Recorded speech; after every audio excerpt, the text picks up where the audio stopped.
લેનારો નથી અને વાંધો લેનાર કોણ છે? એક જ રાજકીય પાર્ટીના માણસો. ફોર્મ ત્યારે સ્વીકારાય કે જ્યારે એની અંદર સહી કરનાર હોય, વાંધો લેનારની સહી હોય, એનું ઇલેક્શન કાર્ડ હોય, એમનો મોબાઈલ નંબર હોય. આવું કાંઈ ન હોય. હું બીએલઓને સલામ કરું છું કે બીએલઓએ રાત દિવસ મહેનત કરીને પોતાને જિંદગી ગુમાવીને, કોઈ આપઘાત કરી લીધો, કોઈ મરી ગયા, કોઈ નોકરી છોડી દીધી, આટલી સરસ કામગીરી કરી અને સરકારને પોતાના બીએલઓ ઉપર પણ. મિત્રો, આપ જાણો છો એમ એસઆરની પ્રક્રિયામાં આખા ગુજરાતમાં ઘણી બધી ધડબડાટી થઈ છે અને પદ્મ વિભૂષણ અને પદ્મશ્રીના નામો પણ જો સરકાર કાઢી શકતી હોય તો બહુ શોર્ટમાં, કારણ કે હું સમજુ છું 1-1.5 મિનિટથી વધારે તો મીડિયા મને દેખાડી નહીં શકે. એટલે મારા 2 અગત્યના મુદ્દા કે સરકારી કર્મચારીઓ બીએલઓ એને સરકાર જ ખોટા પાડે છે. જે બીએલઓએ આ કામગીરી કરી છે, અમારે ત્યાં 2-3 વાર આવ્યા છે, જેને વેરીફાઈ કર્યું છે, હું એ બીએલઓને સલામ મારું છું. એમને પોતાની જિંદગી જોખમમાં મૂકીને, કોઈને એટેક આવી ગયા, કોઈ નોકરી મૂકી દીધી, કોઈ આપઘાત કરી લીધા અને આટલું કર્યા પછી જે સારી કામગીરી કરી એને ભાજપના કાર્યકરો એક જ ઓફિસમાંથી બેસીને એક જ જાતના ફોર્મ ભરીને 7 નંબરના જે વાંધા લીધા છે એ એક જ રાજકીય પાર્ટીના કાર્યકરો, અને ઘણાના તો એડ્રેસ જ નથી મળતા. એમાં મોબાઈલ નંબર હોવો જોઈએ, એમાં ચૂંટણી કાર્ડ હોવું જોઈએ, એમાં સાઇન કરેલી હોવી જોઈએ. મોબાઈલ નંબર રાજસ્થાનનો છે, વ્યક્તિ ક્યાંયનો નથી. આ બધું શા માટે કરવામાં આવે છે સમજાતું નથી. આ દેશના નાગરિકને નાગરિકત્વથી, એમને મતાધિકારથી શા માટે દૂર કરવામાં આવે છે? એ એક જ રાજકીય પાર્ટીનું જે ષડયંત્ર છે એની સામે કોંગ્રેસ પાર્ટી અહીંથી દિલ્હી સુધી લડાઈ લડી છે અને આવતા દિવસની અંદર પણ આવી લડાઈ લડશું. જામનગર જિલ્લામાં અને દ્વારકા જિલ્લામાં કેટલા આવા સામે આવ્યા છે? દ્વારકા જિલ્લાની અંદર 28,000 લોકોના, ગઈકાલે હું દ્વારકા જિલ્લામાં પણ હતો, 28,000 લોકોના નામ કમી કર્યા છે. એક કોટા ગામ છે, એ કોટા ગામમાં ટોટલ 600 મતદાર છે, એમાં 308 સરપંચ સહિત ત્યાંનો મતદાર નથી. તો સરપંચ બની કેવી રીતે ગયો? સરકારે ફોર્મ કેવી રીતે સ્વીકાર્યા? આવી ઘણી બધી સમસ્યા છે. અને જામનગરની અંદર જામનગરની બંને વિધાનસભામાં થઈ અને 30,000 મતદારોના નામ કમી કરવામાં આવ્યા છે. આ જાણી જોઈને લોકોને મતદાનથી વંચિત રાખવા માટે ચોક્કસ 2 કોમ્યુનિટીને ટાર્ગેટ કરીને આ ધંધો કરવામાં આવ્યો છે અને આમાં એક જ રાજકીય પાર્ટીનો કાર્યક્રમ છે.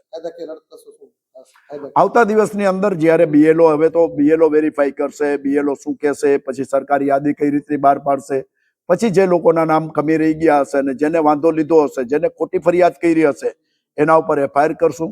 જેને ખોટું, આમાં જ્યાં ક્યાંય એ 7 નંબરના ફોર્મમાં જોગવાઈ છે કે ખોટી ફરિયાદ કરનાર ઉપર એફઆઈઆર થઈ શકે છે, એના ઉપર અમે વ્યક્તિગત એફઆઈઆર કરશું.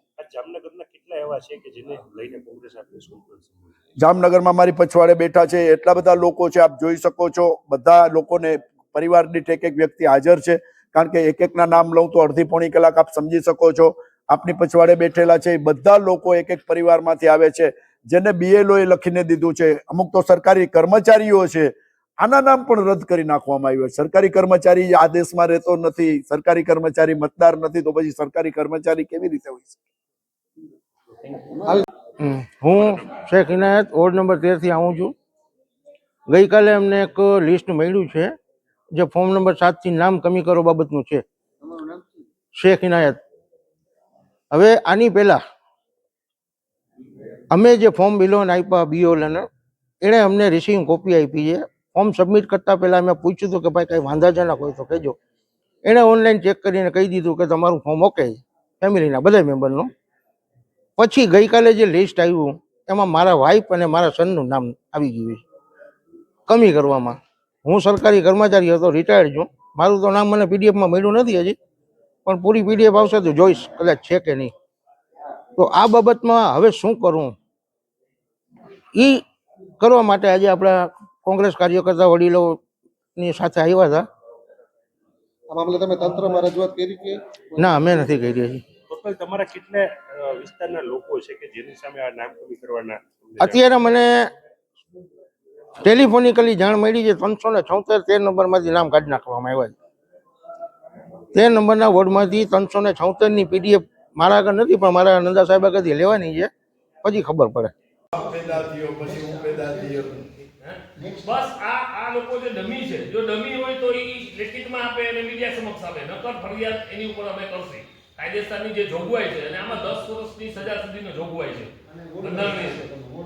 આ વોટમાં હું નહીં લડશું. એની ધરપકડ પોલીસ કરશે. ન કરે ને પોલીસ એમ કહે કે આ વ્યક્તિ ખોટી છે તો ઓટોમેટિક વાંધો લેનાર જ ખોટો છે, તો પછી માણસનો મતદાર યાદીમાં નામ ઓટોમેટિક પાછું આવી જાય. વર્ષની કાનૂન એટલે જે લોકોએ ખોટી ફરિયાદ કરી છે એના ઉપર એફઆઈઆર કરશું. આ લોકોને આપણે બોલાવી હવે એ લોકોને આપણે એ પૂછ્યું છે કે એના પોતાના ફરિયાદી કોણ છે, એનો વાંધો કોને લીધો, પણ એ માણસો સાચા છે કે એ ડમી ઈ ડમી છે. ઈ માણસો જડતા જ નથી, એટલે તો આમાં છે. આમાં તમને નામ આપ્યું. મળે છે ને ઈ એમ કહે છે કે અમે આની કોઈ અરજી કરી નથી ને એને એક વ્યક્તિ હાજર છે જેમના ઘરમાં સરકારી નોકરી છે, એ પણ આ દેશનો નાગરિક નથી, એ પણ મતદાતા નથી. આટલી હલકી કક્ષાએ એક જ પાર્ટીના લોકો વાંધો લેવાવાળા, અને જો એને આ જ રાજકારણ કરવું હોય તો પછી રશિયા અને ચાઇનાની સિંગલ ચૂંટણી કરી નાખે કે એના સિવાય કોઈ ઊભું ન રહે.